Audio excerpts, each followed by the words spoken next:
Pemirsa, Kabupaten Goa menjadi daerah kedua di Sulsel yang mengajukan pembatasan sosial berskala besar ke Kementerian Kesehatan RI. Keputusan Pemkab Goa diambil dengan pertimbangan Goa menjadi daerah penyangga Kota Makassar dengan kasus terbesar kedua di Sulsel setelah Kota Makassar.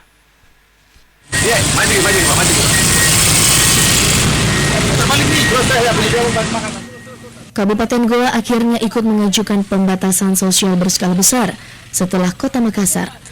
Hal tersebut diputuskan Pemkab Goa dengan pertimbangan Kabupaten Goa sendiri, sama dengan Kabupaten Maros menjadi daerah yang berbatasan langsung wilayah Makassar. Bupati Goa Adnan Purika Iksan dalam wawancara via telepon mengatakan alasan utama Goa ikut mengajukan PSBB adalah dengan melihat epicentrum penyebaran COVID-19 berada di Makassar. Sementara Goa sebagai penyangga Kota Makassar, selain itu 40 hingga 45% warga Goa beraktivitas dan bekerja di Makassar, sehingga sangat warga Goa yang beraktivitas di Makassar bisa tertular. Epicentrum penyebaran dari COVID-19 itu kan berada di Makassar.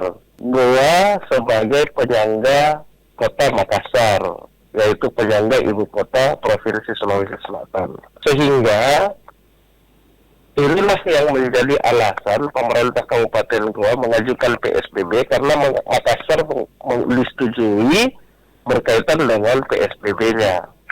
Karena yang perlu kita ketahui, kenapa Goa sangat berkepentingan pelaksanaan PSBB, karena 40 sampai dengan 45% masyarakat yang domisilinya di Kabupaten Goa tapi beraktivitasnya di Makassar. Baik aktivitas maupun bekerja, sehingga sangat dikhawatirkan bahwa orang-orang yang beraktivitas di Makassar ini justru bisa terkena penularan kemudian membawa itu ke wilayah Kabupaten Goa.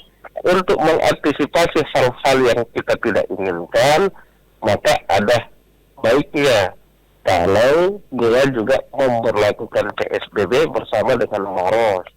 Sementara itu, sekedar diketahui Kabupaten Goa menjadi daerah dengan penyebaran COVID-19 terbesar kedua di Sulsel setelah Kota Makassar dengan jumlah kasus positif 25 pasien, 304 ODP, 131 PDP, dan 14 orang meninggal dunia.